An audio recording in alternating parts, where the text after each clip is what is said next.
काय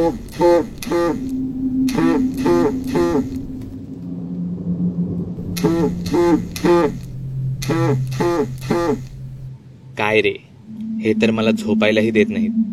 माझ्या मोबाईलवर नोटिफिकेशन येत होत्या. मी मोबाईल व्हायब्रेशनवर ठेवला होता, पण त्याचा आवाज सकाळच्या थंड आणि शांत वातावरणात एखाद्या भूतासारखाच वाटत होता. मी मोबाईल उचलला. डोळे तर काही पूर्ण उघडत नव्हतेच. मग एकाच अर्धवट उघड्या डोळ्याने मी ते वाचू लागलो. ए रुप्या, चल ना आज कुठेतरी भूताच्या एखाद्या झपाटलेल्या ठिकाणी फिरायला जाऊया. मेसेंजरवर मला आलेला तो या प्रकारचा पहिलाच मेसेज नव्हता. मी मोबाईल बाजूला ठेवला आणि परत झोपलो. थोड्या वेळाने परत मोबाईल व्हायब्रेट झाला. काय रे, काय भाव खातोस? आज शनिवार, उद्या रविवार, 2 दिवस मस्त मजा करूया. मी वैतागलो होतो. आधीच माझी झोपमोड होत होती.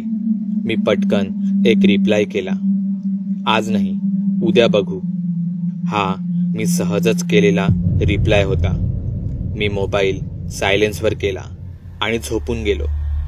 1-2 तासांनी मला जाग आली. मोबाईल बघितला तर एकामागे एक कितीतरी मेसेज. शेवटी एक कन्व्हर्सेशन होतं. त्यात मला कोणीतरी ॲड केलं होतं. ते मी ओपन केलं. त्यात माझ्यासोबत अजून 5 मेंबर्स ॲड होते. जवळजवळ 15 मिनिटे त्यांचे मेसेज वाचल्यावर मला कळलं, ह्यांनी तर सगळं काही निश्चितच केलं आहे. पण माझ्याने तरी काही शक्य होणार नव्हतं. ते माझे जवळचे मित्र असले तरी मी त्यांना कुठे नीट ओळखत होतो? ते तर माझ्या फेसबुक ग्रुपवरचे काही मेंबर्स होते. अर्थातच नावाने गेली 5 ते 6 महिन्यांची ओळख होती, पण प्रत्यक्ष मी कोणालाच पाहिलं नव्हतं. त्यांचे फेसबुक प्रोफाईल फोटोही फेकच होते. मी सरळ त्यांना नकार दिला. मी तसा सरळ साधा, स्वतःहून कोणतीही रिस्क न घेणारा. पण त्यांचे सतत येणारे मेसेज आणि मेसेज आणि मेसेज. मी शेवटी तयार झालोच. मी आणि ते 5 जण असं आमचं ठरलं. माझ्याशिवाय अजून 2 मुली आणि 3 मुलं. मी त्यांना मेसेज केला, तुम्ही सगळे मुंबईतच राहता ना? हो. तुम्ही तुमच्या घरच्यांची परवानगी घेतली आहे का? हो. त्यात काय, आम्ही काय लहान आहोत का? परवानगी घेतली आहे का? नाही, पण नक्की घेऊ. मी काय सांगतो आहे ते नीट ऐका. हॉरर स्पॉट बघण्याची तुमची इच्छा आहे, माझी नाही. तेव्हा तुमच्या जीवाची काळजी किंवा जी काही रिस्क ती सगळी तुमचीच. तुम्हाला जर काही झालं, कुठे काही खरचटलं, तरी यात मला अजिबात दोषी धरायचं नाही. नाही धरणार. आम्ही मेलो तरी नाही धरणार. बस, हा थट्टेचा विषय नाही. बरं, सॉरी. मी काही गोष्टी तुम्हाला मेसेज करीन फेसबुकवरच. त्या तुम्ही सोबत आणा. ओके. येस. म्हणजे आपलं ठरलं तर. पण आपण नक्की जाणार आहोत तरी कुठे? तुम्हाला भूतच बघायची आहेत ना? मग कशाला काळजी करता? पण मग कधी आणि कुठे यायचं? उद्या रविवार. तुमच्या नशिबाने यावेळी अमावस्या रविवारीच आली आहे. संध्याकाळी 6 वाजता आपण एका ठिकाणी जमूयात. पण जर तुम्ही आला नाहीत तर मग तुम्हाला फक्त ग्रुपवरूनच नाही तर माझ्या फ्रेंड लिस्टमधूनही तुम्हाला काढून टाकीन. कुठे जमायचं ते मी थोड्या वेळातच इथेच मेसेज करतो. हां, चालेल. मेसेंजरवरचं बोलणं झालं होतं. जागाही माझ्या मनात ठरलेली होतीच. काही जणांकडून त्या जागेविषयी मी याआधी बरंच काही ऐकलं होतं. पण खरंच त्या जागेवर आम्हाला जायला हवं होतं का? त्या जागेविषयी कमी जणांना माहिती होती. पण त्या जागेला अशा विचित्र नावाने का ओळखलं जात होतं? नरकाचा मार्ग.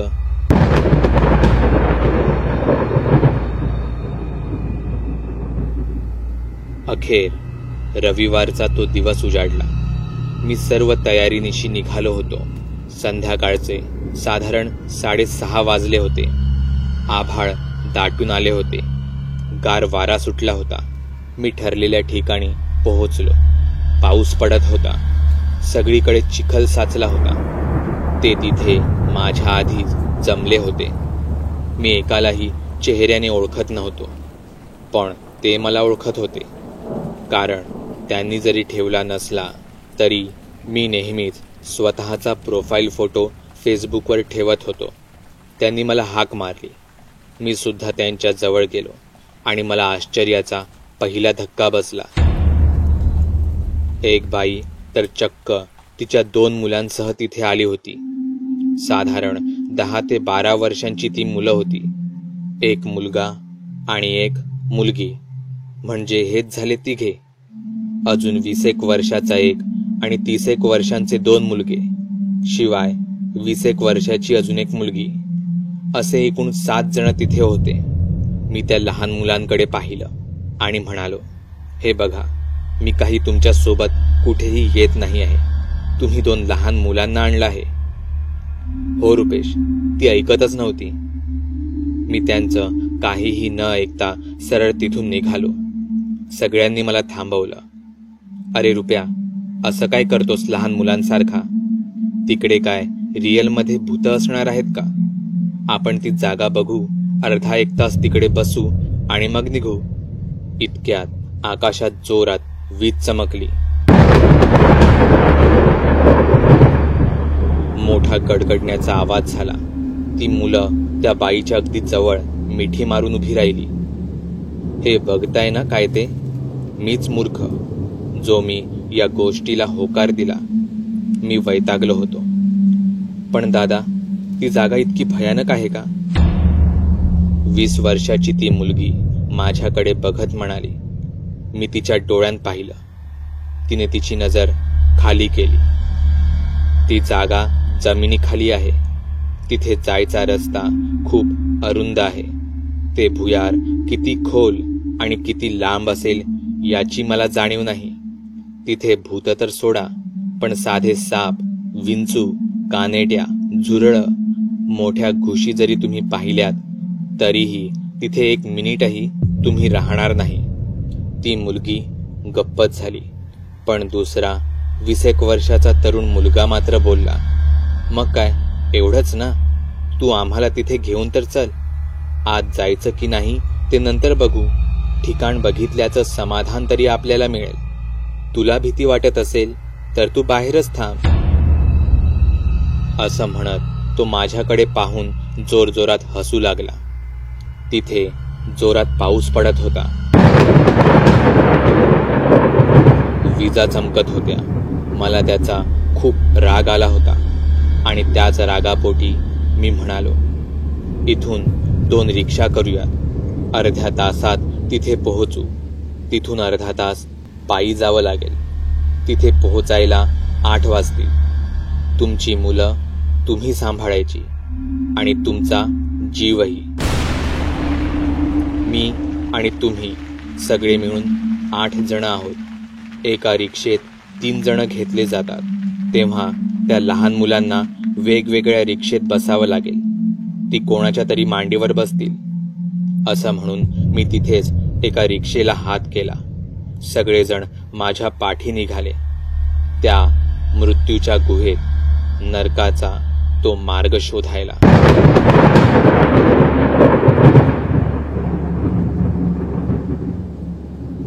अंदाजाप्रमाणेच अर्ध्या तासात तिथे आमच्या रिक्षा पोहोचल्या.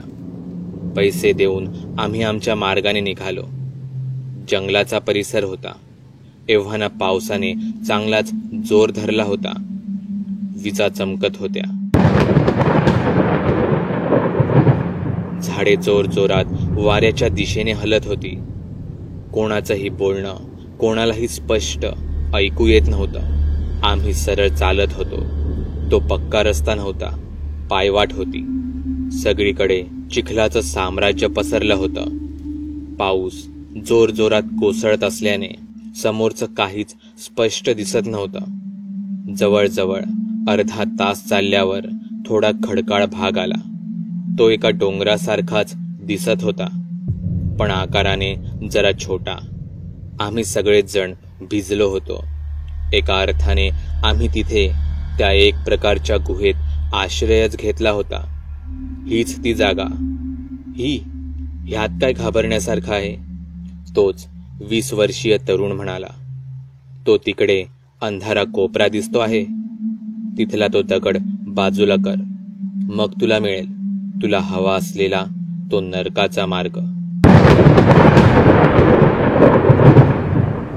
मग वाट कसली बघत आहात? चला आतमध्ये जाऊया.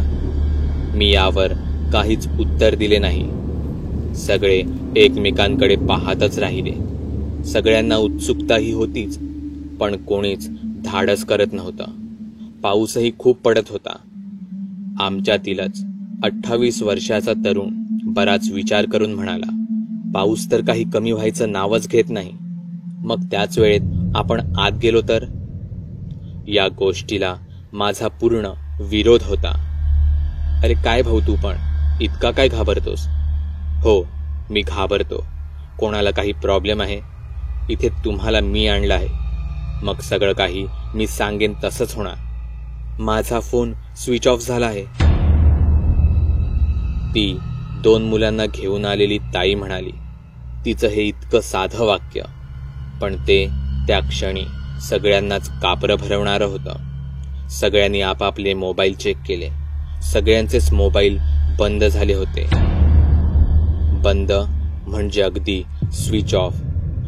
आत्म्यांना ऊर्जेचे आकर्षण असते असं म्हटलं जातं. ज्या ठिकाणी आत्म्यांचा वावर असतो तिथे यंत्रांमध्ये नेहमीच बिघाड असतो. इथे तर सगळ्यांचेच मोबाईल बंद पडले आहेत. माझ्या या वाक्याने तिथे शांतता पसरली होती. काही सेकंद विजा चमकणे, ढगांच्या गडगडण्याचे आवाज बंद झाले होते. जणू ते सगळेच माझ्या बोलण्याकडे टक लावून होते. पण ही शांतता जास्त वेळ टिकली नाही. आमच्या समोरच्या झाडावर काही कळायच्या आतच वीज पडली. जोराचा आवाज झाला, जणू एखादा मोठा बॉम्बस्फोटच झाला असावा. आम्ही दचकून म्हणा किंवा त्या विजेच्या झटक्याने काहीसे दूर फेकले गेलो होतो. सगळ्यांचंच डोकं सुन्न पडलं होतं. डोळ्यांसमोर तारे चमकत होते. कान बधीर झाले होते. त्यांतून एकच सुन्न आवाज येत होता. समोरचं झाड पूर्णपणे जळत होतं. इतक्या जोराच्या पावसातही त्याच्या लपटा बाहेर पडत होत्या. त्या गुहेचं छत सुद्धा जास्त मोठं नव्हतं. अर्थात वीज एकाच जागी दुसऱ्यांदा पडत नाही, पण पडलीच तर सुरक्षतेसाठीचं जास्तीचं अंतर आमच्याकडे नव्हतं. त्या गुहेतील भुयारात आत जाण्याखेरीज आमच्याकडे दुसरा कोणताच मार्ग नव्हता. ते भुयार आम्हाला एखाद्या चुंबकाप्रमाणे क्षणाक्षणाला अजून जवळ खेचतच होतं. मी बॅगेतून एक वही काढली. त्यावर मला हवं ते लिहून घेतलं आणि सगळ्यांच्या सह्या सुद्धा घेतल्या. असं व्हायला नको की गुहेत आत कोणाला साप चावावा आणि मी त्याच्या अवस्थेला कारणीभूत ठरावं. खरं तर मला वेगळ्याच गोष्टीची भीती वाटत होती. पण वहीत पाऊस आणि वादळ यापासून बचाव म्हणून आम्ही त्या निमुळत्या भागात स्वखुशीने आणि स्वेच्छेने प्रवेश केला असं लिहिलं होतं. कारण सगळी जबाबदारी शेवटी माझ्यावरच होती. पावसापासून वाचण्यासाठीचे म्हणून चढवलेले रेनकोट म्हणा किंवा छत्र्या वगैरे आम्ही बाहेरच तिथेच काढून ठेवले. सगळ्यांनी मेणबत्त्या आणि माचीस आणल्या आहेत ना? माझ्या या प्रश्नावर कोणाकडेच काहीच उत्तर नव्हतं. कारण मी सांगितलेल्या लिस्टमधील साहित्य कोणीच आणलं नव्हतं. छान. आपण आत प्रवेश केला की आपण त्या गुहेच्या द्वाराशीच राहणार आहोत. कोणीही आतमध्ये जायचं धाडस करू नका, असं म्हणून आम्ही त्या कोपऱ्यातील दगड बाजूला सरकवला. तो वाटत होता तितका हलका तर नक्कीच नव्हता. आम्ही 4 पुरुषांनी खूप जोर लावून तो सरकवला होता. आतमध्ये अंधार होता. मी मेणबत्ती पेटवली. आता प्रश्न होता, आतमध्ये आधी कोण उतरणार याचा. सगळे माझ्याकडेच बघत होते. माझी मुळीच इच्छा नव्हती, पण काय करणार होतो. हनुमानाचे नाव घेतले आणि खाली त्या निमुळत्या भागातून मी प्रवेश केला. आत एखादी व्यक्ती सहज उभी राहील इतकी जागा होती, पण ती लांबपर्यंत पसरली होती. आत फारच दमटपणा, कोंदटपणा जाणवत होता. कुबट वासही येत होता. मी आधी आजूबाजूला कोणी सरपटणारे प्राणी आहेत का ते पाहिले. मग सगळ्यांना आत येण्यास सांगितले. आतमध्ये अपेक्षेपेक्षा खूपच शांतता वाटत होती. आपण इथेच काही काळ थांबूयात. पाऊस गेला की लगेचच इथून जाऊ.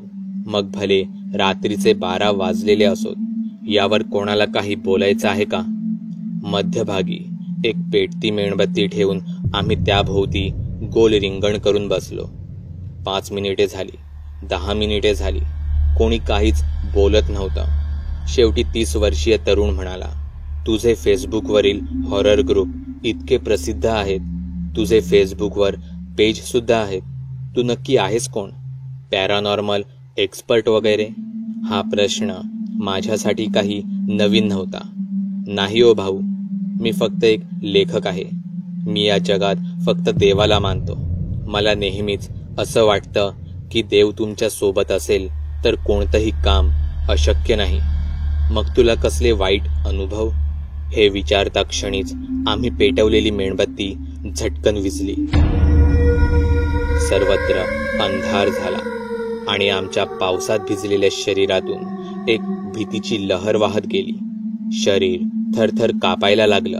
सगळ्यांनी एकमेकांचे हात पकडले. मी बॅगेत हात घातला. माचीस शोधू लागलो. 15-20 सेकंदांनी मला माचीस सापडली. तशी मी लगेचच मेणबत्ती पेटवली. तेव्हा कुठे जरा हायसं वाटलं. रोहन कुठे गेला? त्या ताई अचानकच जोरजोरात ओरडू लागल्या. मी त्यांच्याकडे पाहिलं. त्यांच्यासोबत त्यांची फक्त मुलगी होती. मुलगा कुठे गायब झाला होता. सगळेच दचकले होते, घाबरले होते. तो अचानक कुठे गायब झाला असेल? त्याला कुठे शोधायचं? तो स्वतःहून कुठे गेला होता की त्याला कुणीतरी घेऊन गेलं होतं? इतक्या कमी वेळात इतके सारे प्रश्न. हृदयाचे ठोके आता वाढत होते. डोकं काम करायचं बंद करेल की काय असं वाटू लागलं होतं. कारण आता आम्हाला त्या भुयारात मनात नसताना देखील पुढे अजून आत जायचं होतं, त्या मुलाला शोधायला. मला वाटतं आपण ही रिस्क घ्यायला नको. मी खूप विचार करून बोललो. काय? त्या ताईने रडतच विचारलं. मी आधीच बोललो होतो, तुमच्या जीवाची आणि तुमच्या पोरांची काळजी ही तुम्हीच घ्यायची. मला वाटतं आपण आलो त्या दिशेने परत बाहेर जाऊ. धावत पळत कसेही पोलिसांपर्यंत पोहोचू. त्यांची मदत घेऊ. आणि माझा रोहन, तोपर्यंत त्याला काही झालं तर? मग तुम्हाला काय वाटतं? आपण सगळ्यांनी तिथे आत जावं? तुम्हाला माहित तरी आहे का तुम्ही कसला विचार करत आहात ते? हा काही सिनेमा नाही ज्यात हिरो आत जाऊन अशक्य गोष्ट शक्य करून दाखवील. जे मृत्यूच्या दारातून लढा देऊन बाहेर येतात त्यांचे मग सिनेमे तयार होतात, आणि जे असं करताना मरतात त्यांची दुसऱ्या दिवशी पेपरात बातमी येते. समजलं? त्या ताईचं माझ्या बोलण्याकडे लक्षच नव्हतं. ती सरळ पुढे निघाली. ओ बाई, थांबा. आज माझी वाटच लावायची असं ठरवूनच आला आहात तुम्ही? मग काय, पण आता पुढे जायचं असेल तर मी सांगेन त्याप्रमाणेच. हो, तू सांगशील ते. तुझे खूप उपकार होतील. उपकार वगैरे विसरा हो. मी सांगितलेली दुसरी गोष्ट ती तरी कोणी आणली आहे का? रस्सी कोणी आणली आहे का? कोणी काहीच बोलायला तयार नव्हतं. मला तर आता वेड लागायचंच बाकी होतं. मी एवढं सांगूनही कोणीही कोणतीही वस्तू सोबत आणली नव्हती. मी माझ्या बॅगेतून रस्सी काढली. ती आम्ही ज्या ठिकाणी उभे होतो तिथेच एका दगडाला बांधली. माझ्या बॅगेतून मी अजून 4 मेणबत्त्या काढल्या. त्या एकेकांच्या हातात दिल्या. बॅगेत फक्त एक मेणबत्ती औषधाला म्हणून ठेवून दिली, म्हणजे पुढे गरज लागली तर. या दोरीच्याच सहाय्याने आपण पुढे पुढे जायचं आहे. हे भुयार म्हणजे एक प्रकारचा भूलभुलैयाच आहे. आपल्याला परतीचा मार्ग सापडायला हवा, म्हणून या दोरीचा उपयोग करायला हवा. सगळ्यांनी होकार दिला आणि आम्ही दोरीचा एक टोक त्या भुयाराच्या सुरुवातीला बांधून दोरीच्या सहाय्याने पुढे निघालो. मेणबत्तीचा उजेड तितकासा प्रखर नव्हताच. 5 ते 6 फुटांपलीकडे काहीच दिसत नव्हतं. भुयारात वरून जागोजागी पाणी गळत होतं. खाली सगळीकडे चिखलच चिखल होता.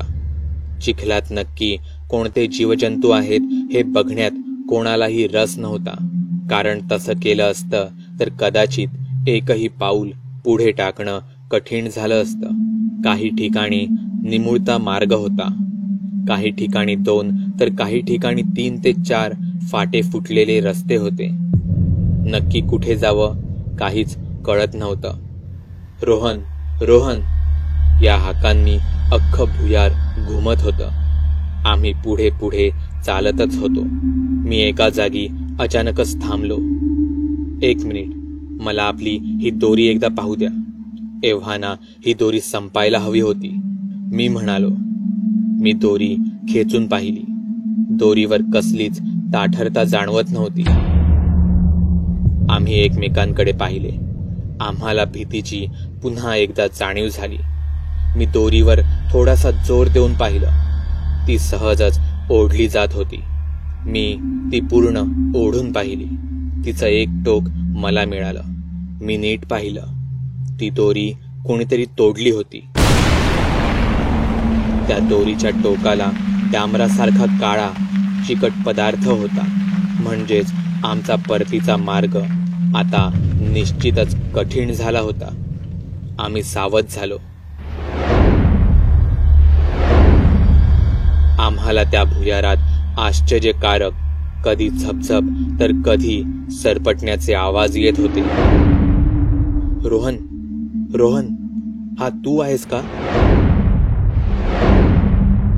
त्या ताईंनी उत्सुकतेपोटी विचारलं.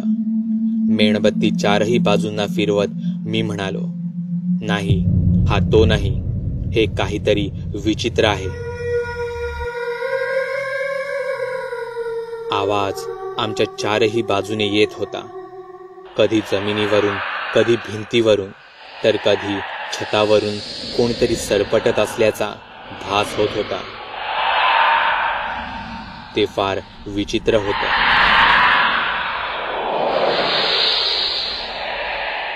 आणि अचानक शांतता. आमची मेणबत्ती सगळ्या भुयाराचा शोध घेत होती आणि ती मी एका व्यक्तीवर थांबवली. सगळेजण आता त्याच व्यक्तीकडे पाहत होते. ती व्यक्ती होती तीच ताई. तिचे डोळे आता पूर्ण पांढरे झाले होते. केस मोकळे झाले होते. ती एखाद्या जनावराप्रमाणे गुरगुरत होती. तोंडातून काळ्या दाट रंगाची लाळ स्त्रवत होती. तिच्या शरीरात कोणीतरी प्रवेश केला होता. तिचं रूप पूर्णपणे पालटून गेलं होतं. ती जोरात किंचाळली.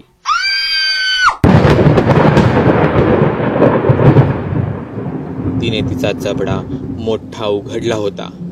काही कळायच्या आतच तिने माझ्या जोरात मुस्कटात मारली. मी खाली पडलो. हातातील मेणबत्तीही पडली. बाकीचे सगळेच धावाधाव करू लागले. त्यांच्या आरडाओरडीने संपूर्ण भुयार घुमत होतं. कोण कुठे जात होतं काहीच कळत नव्हतं. छोटी मुलगी तिथेच तिच्या आईच्या समोर उभी राहून रडत होती. दुसरी तरुणी किंचाळत होती. मी खाली पडलेली ती तुटकी मेणबत्ती हातात घेतली आणि त्यांच्या दिशेने वर केली. ती बाई स्वतःच्या मुलीच्या अगदी समोर आली होती. ती स्वतःच्या गुडघ्यांवर बसली आणि त्या मुलीचा हात आपल्या हातात घेतला. सगळं काही ठीक झालं होतं का? मी तसाच पडलेल्या अवस्थेतच त्यांच्याकडे एकटक श्वास रोखून पाहत होतो. एवढ्यात काही कळायच्या आतच तिने आपल्या मुलीचा हात आपल्या तोंडात कोंबला.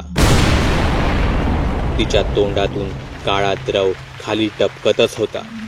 शक्य होईल तितक्या आत तिने तिचा हात स्वतःच्या तोंडात घातला होता. ती एखाद्या अजगराप्रमाणे जणू तिला गिळायचाच प्रयत्न करत होती. मी पटकन उठून उभा राहिलो. त्या बाईच्या तोंडातून त्या पोरीचा हात खेचून काढला. रडारड, आरडाओरड, किंकाळ्या, काहीच सुचत नव्हतं. मी तिला जोराचा हातानेच धक्का दिला. ती बाई खाली पडली.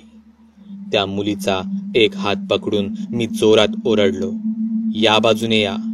मी कुठे जात होतो मलाच काही माहीत नव्हतं. माझ्यासोबत त्या लहान मुलीशिवाय अजून कोण येत होतं मला तेही माहीत नव्हतं. धावता धावता मेणबत्ती ही विझून गेली होती. काही अंतरावर कोणीतरी उलट्या करण्याचा आवाज येत होता. ती कदाचित तीच ताई असावी. पण परत तिच्याकडे जाण्यात काहीच अर्थ नव्हता.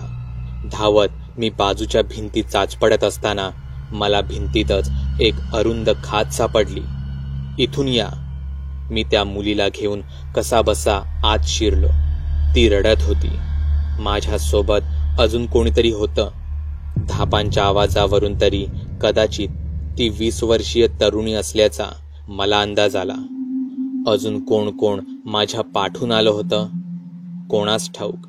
अंधारात काहीच कल्पना येत नव्हती. मी अंदाज घेत म्हणालो, कोण कोण आलं आहे आता माझ्यासोबत? पटकन बोला. दादा, मी आहे. आणि बाकीचे?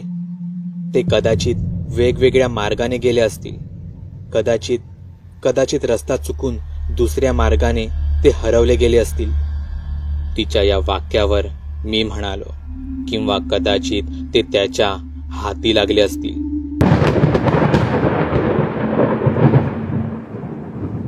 काका, माझा भाऊ आणि आई. ती मुलगी रडत होती, अगदी जीवाच्या आकांताने. मी माझ्या बॅगेतील उरलेली शेवटची मेणबत्ती काढली. ती पेटवली. आसपास बघितलं. आम्ही जिथे बसलो होतो ती जागा फारच आखूड होती. जेमतेम 4 माणसं बसू शकतील एवढी. दादा, मला खूप भीती वाटते आहे. ती तरुणीही रडव्या आवाजात बोलत होती. काका, माझी आई. लहान मुलगी तर रडायचं थांबतच नव्हती. चुप, एकदम चुप. मी तुझा काका नाही मी तुझा भाऊ. दोघींनीही गपचूप राहायचं, समजलं? त्या मेणबत्तीच्या ज्योतीचा प्रखर उजेड माझ्या डोळ्यात चमकत होता. त्या दोघीही रडत होत्या. मी माझी मान हलवली. खरं सांगायचं तर त्या दोघींपेक्षा जास्त मीच घाबरलो होतो. फरक इतकाच होता की त्या रडून त्या व्यक्त करत होत्या. मी माझ्या बॅगेतून एक पुस्तक काढलं. त्या लहान मुलीकडे एकदा पाहिलं. तिचा हात पकडला. तिला माझ्या जवळ खेचलं. तुला भीती वाटते आहे? हो, ती रडत घाबरतच म्हणाली. वाटायलाच हवी, पण आता सगळं काही ठीक होणार आहे. मी आहे ना. फक्त रडणं बंद करायचं. तुला माहित आहे का, माझ्याकडे दैवी शक्ती आहे. जोपर्यंत तू माझं ऐकशील तोपर्यंत तुलाच काय, तुझ्या आईला आणि भावालाही काही होणार नाही. तिला मी जवळ घेतलं. तिलाही थोडासा धीर आला. तिने तिचं डोकं माझ्या मांडीवर ठेवलं. दैवी शक्ती आणि माझ्यात कसलं काय. इथे घाबरून हृदय खशात यायची वेळ आली होती. पण माझी भीती कमी होण्यासाठी आधी त्या दोघींना शांत करणं आवश्यक होतं. मी त्या तरुणीकडे पाहिलं. तिने तिचे पाय आपल्या हाताच्या घडीत दुमडून घेतले होते. डोकं खाली केलं होतं. ती थरथरत होती. काय ग, तुला काही वेगळं सांगायला हवं? मला दादा म्हणतेस ना? इकडे ये. ती सुद्धा माझ्याजवळ येऊन बसली आणि मी पुस्तक वाचायला सुरुवात केली. श्री गुरुचरण सरोज रज निज मनु मुकुर सुधारी बरनऊ रघुबर विमल जसु जोदाय कुफलचारी. इतक्यात ती मुलगी ओरडली, काका, बाहेर कोणीतरी आहे. तिच्या आवाजातील भीती मला स्पष्टपणे जाणवत होती. बाहेर निश्चितच काहीतरी विचित्र उभं होतं.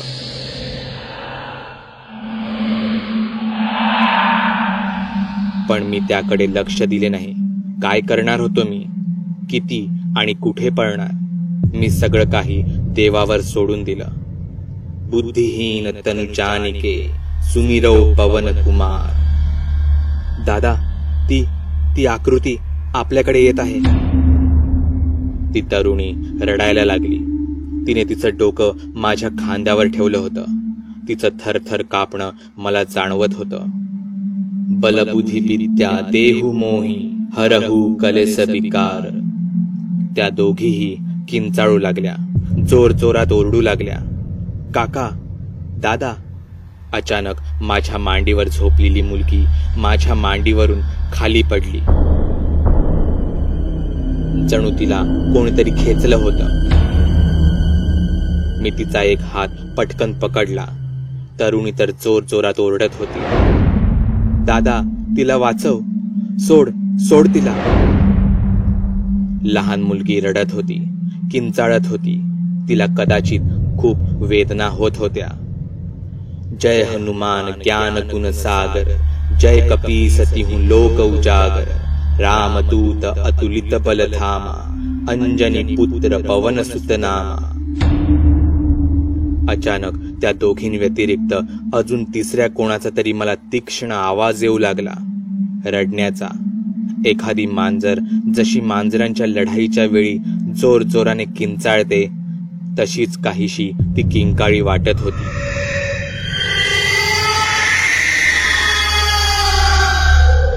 ते काय होतं हे बघायची माझ्यात हिम्मत नव्हती. महावीर विक्रम बजरंगी, कुमति निवार सुमति के संगी. कंचन बरन विराज सुबेसा, कानन कुंडल कुंचित कैसा. मी ते पुस्तक वाचतच राहिलो. त्या दोघी रडत होत्या, किंचाळत होत्या आणि अचानक ती मोठी, मन सुन्न करून सोडणारी किंकाळी.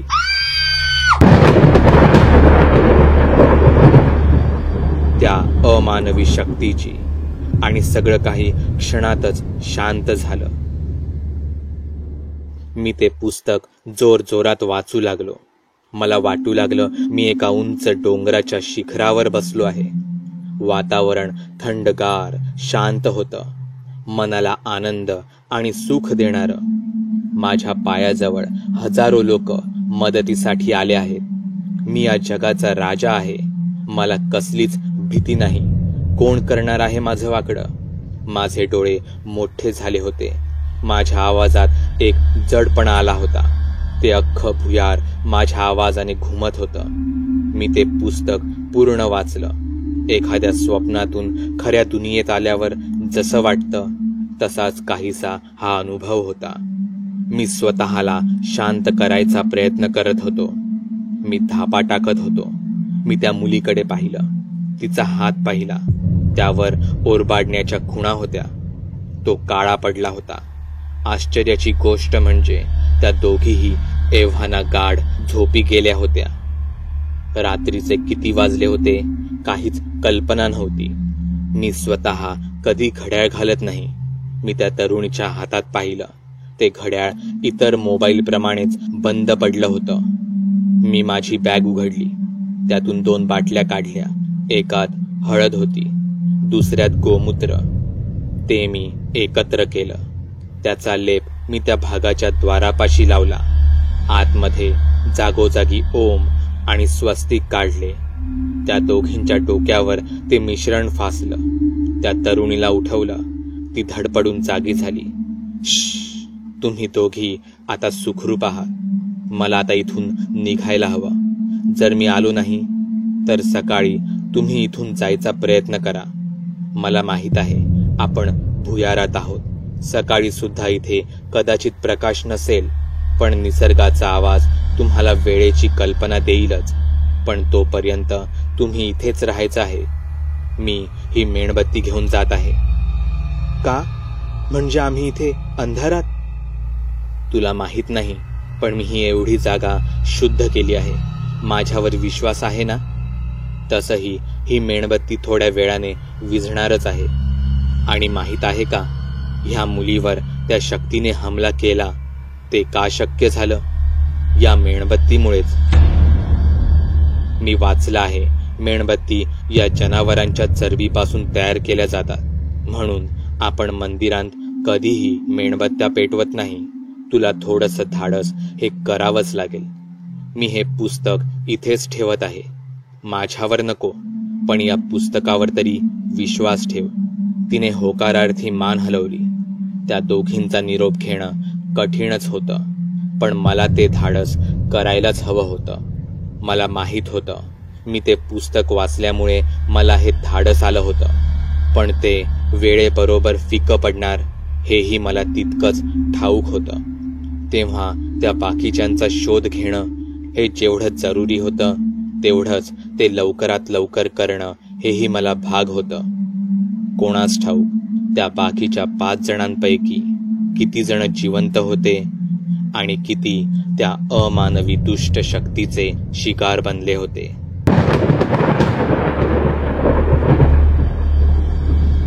मी त्या भिंतीतील खाचेतून हळूच बाहेर पडलो. मी भयकथा लिहिणारा, पण या पलीकडे मी स्वतः सुद्धा भूतांना घाबरणारा. कारण मी सुद्धा एक सामान्यच माणूस. वेगळं काय त्यात? पण मला आता भूतांशी सामना करायचा होता, तेही खऱ्याखुऱ्या. इतका वेळ आम्ही लपाछपीचा खेळ खेळत होतो, पण आता समोरासमोर. मी मेणबत्ती हातात घेतली होती. ती वाऱ्याने कधीही विझेल हे मला माहीत होतं, म्हणून शर्टाच्या वरच्याच खिशात मी माचीस घेतली होती. मी देवाचं, हनुमानाचं नाव घेतलं आणि मी तिथून निघालो. मला नक्की काय करायचं होतं?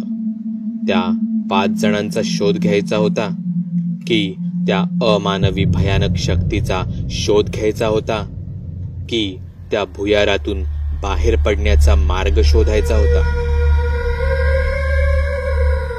आम्ही धावपळीत नक्कीच पुढे आलो होतो. तेव्हा विरुद्ध दिशेला जायला हवं होतं, पण त्या अंधारात कसलाच अंदाज येत नव्हता. मिळेल तो मार्ग पकडण्याचा मी निर्णय घेतला. मी अंधारात चाचपडत रस्ता शोधत होतो. काही मिनिटं चाललो. कदाचित प्रवेशद्वार जवळच असेल असा मला अंदाज येत होता. अमानवी दुष्ट शक्तीची भीती, मनाला सतत खाणारा एकटेपणा आणि ती स्मशान शांतता, त्याच्या बरोबरीलाच काळोख. वाट वेडीवाकडी होती, म्हणून मी खालीच पायाजवळच मेणबत्तीचा प्रकाश पाडत होतो आणि माझ्या समोर अचानकच कोणीतरी मला दिसलं. त्याचे पाय माझ्याच दिशेने होते. मी मेणबत्तीचा प्रकाश हळूहळू वर सरकवला, तेव्हा माझ्या पायातून एक विजेची लहर छातीत गेली. हृदयाचे ठोके जोरजोरात वाजू लागले. माझ्या तोंडून शब्दच फुटत नव्हता. गळ्याजवळ एखादा गोळा आल्यासारखं जाणवत होतं, कारण समोरचं दृश्य हेही काहीसं तसंच होतं. त्या व्यक्तीचे पाय जरी माझ्या दिशेने असले तरी त्याचं शरीर माझ्या विरुद्ध दिशेने होतं, म्हणजेच त्याची पाठ माझ्याजवळ होती. मी ऐकलं होतं, भूताचे पाय उलटे असतात. रस्त्यात रात्री अपरात्री कोणी दिसलं त्याचे आधी पाय पहावेत, पण मी ऐकलं आहे ते पाय तळव्यापासून उलटे असतात. पण इथे काही विचित्रच होतं. त्या व्यक्तीचे पाय ढोपरापासून उलटे होते. ते जणू तुटलेलेच होते, 2 बाजूंनी फाकलेले होते. मला तर वाटत होतं ते कोणीतरी क्रूरतेने तोडलेलेच होते. त्याने भिंतीचा आधार घेतला होता. माझ्या पावलांचा त्याला कदाचित आवाज आला. त्याने माझ्याकडे वळून पाहिले. आत खाचेत गेलेले डोळे, काळवंडलेला चेहरा आणि तोंडातून तशीच टपकत असलेली दाट काळ्या रंगाची लाळ. तो ओळखीचा वाटत होता. तो आमच्या सोबत आलेला तोच 31 वर्षाचा तरुण होता. त्याने त्याचं तोंड उघडलं. सामान्यापेक्षा कितीतरी मोठा जबडा त्याने उघडला होता. तो पूर्ण काळ्या दाट द्रवाने भरला होता. डोळे पांढरे पडले होते. तो माझ्या दिशेने आधार घेत धडपडत आला. जोर जोरात किंचाळत त्याने माझ्या दिशेने हात भिरकावला. मी तो चुकवला. तो खाली पडला. मी थोडा पाठी सरकलो होतो. तो निश्चित पडून होता. मी 2 पावलं पुढे गेलो. त्याला उचलायचं का? पण मग त्याने पुन्हा माझ्यावर वार केला तर? इतक्यातच तो तसाच सरपटत माझ्याजवळ येऊ लागला. मी तिथून पळालो. माझ्या लक्षात आलं मी भुयारातून बाहेरच्या दिशेने नाही तर भुयारात अजून आत प्रवेश केला होता. मी धावत पळत परत उलट्या दिशेने निघालो. मी घाबरलो होतो. त्या अदृश्य शक्तीने त्यांची अशी अवस्था केली होती. मला परत त्या भिंतीतील खाचेत असलेल्या छोट्या खोली सदृश्य जागेत जायचं होतं, कारण तीच सगळ्यात सेफ जागा होती. पण अंधारात ती सापडणं आता फारच कठीण होतं. मी धावत असल्याने मेणबत्ती विझून गेली होती. काही अंतर पुढे आल्यावर मी ती पेटवली. माझ्या समोरच्याच एका कोपऱ्यात 20 वर्षीय तरुण बसला होता. भिंतीकडे तोंड, हाताच्या घडीत दुमडलेले पाय. तो काहीतरी पुटपुटत होता. एकटाच. ए ए ठीक आहेस ना तू? मी त्याला घाबरतच विचारले. मला एव्हाना कळून चुकलं होतं. तोही नॉर्मल नव्हता. ए उठ तिकडून. मला घाबरवायचा प्रयत्न केलास तर मार खाशील माझ्या हातचा. मी जोरात रागानेच बोललो. 1 सेकंद, 2 सेकंद. त्याने त्याची मान फिरवली, अजून फिरवली. 180 अंशात फिरवून त्याने माझ्याकडे पाहिले. तो माझ्या थेट डोळ्यात पाहत होता. तो भेसूर हसू लागला. त्याची अवस्था ही तशीच होती. काही कळायच्या आतच त्याने माझ्यावर एखाद्या जनावरासारखी झेप मारली. मी खाली पडलो. माझ्या हातातील मेणबत्तीही खाली पडली. पण ती यावेळी विझली नाही. त्याने त्याचा चेहरा माझ्या चेहऱ्याच्या एकदम जवळ आणला होता. पण तो मी एका हाताने कसाबसा पकडला होता. तो अंगाने मुळातच सडपातळ असल्याने मला ते शक्य झालं होतं. त्याच्या तोंडातून पडणारा काळा द्रव माझ्या चेहऱ्यावर पडत होता. मला भीती वाटत होती. कदाचित त्यामुळे मीही त्याच्याप्रमाणेच बनेन की काय. मी माझा उजवा हात कसाबसा त्या पडलेल्या मेणबत्तीपर्यंत आणला. ती पेटती मेणबत्ती उचलली आणि सरळ त्याच्या डोळ्यात खुपसली. जेवढी होईल तेवढ्या ताकदीने. त्या मेणबत्तीचं मेण माझ्या हातावर लागलं होतं. तो एखाद्या पिशाच्या प्रमाणे किंचाळू लागला, तडफडू लागला. तो बाजूला झाला होता. ती मेणबत्ती तशीच थोडीशी शिल्लक राहिली होती. तिचं मेण बाजूला करून मी तिची वात पुन्हा सरळ केली. काही वेळ जळेल इतकीच ती आता बाकी राहिली होती. मी ती पुन्हा पेटवली आणि शेवटी ती वेळ आली. मला कोणाच्या तरी अस्तित्वाची प्रखर जाणीव होत होती. ती माझ्या जवळ येत होती. मला दाट, कुबट, कुचका वास येऊ लागला होता. मला कोणीतरी पाहत होतं. तो तरुणही आता तिथून अचानकच पळून गेला होता. कदाचित त्यालाही त्याच्या अस्तित्वाची जाणीव झाली असावी. पण ते नक्की कोण होतं? मला कोणीच दिसत नव्हतं. पण यावेळी ते माझ्या मित्रांपैकी कोणी नव्हतं हे मात्र नक्की.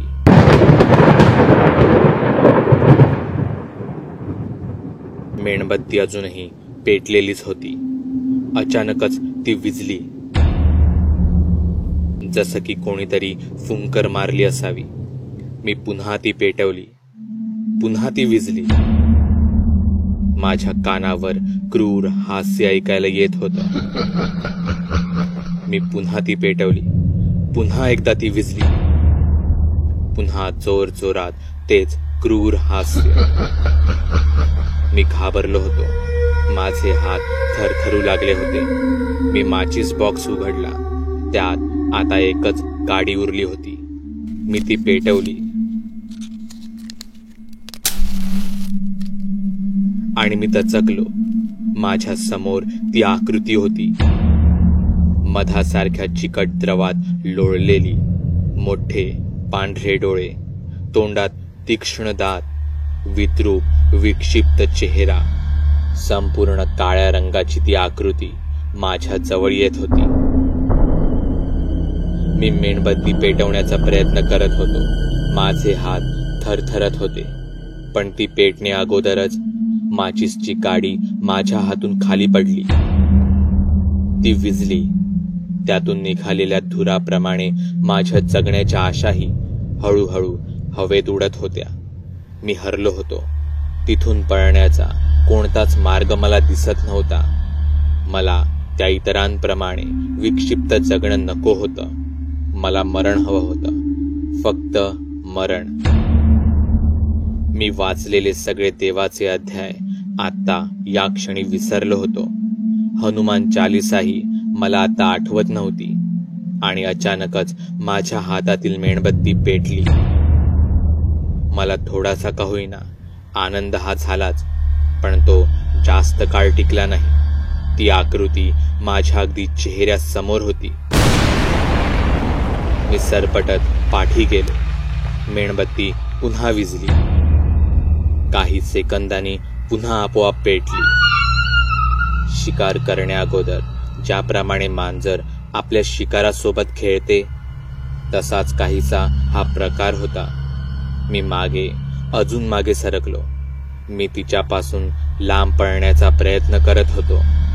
ती आकृती जोरजोरात हसू लागली. तिने माझ्यावर पहिला आणि शेवटचा जोरात वार केला. तो अडवण्यासाठी मी माझा उजवा हात पुढे चेहऱ्यासमोर आणला आणि सगळं काही शांत झालं. दादा, दादा उठ. मला वाटतं डॉक्टरांना कॉल करायला हवा. शिंदे, फोन लावा.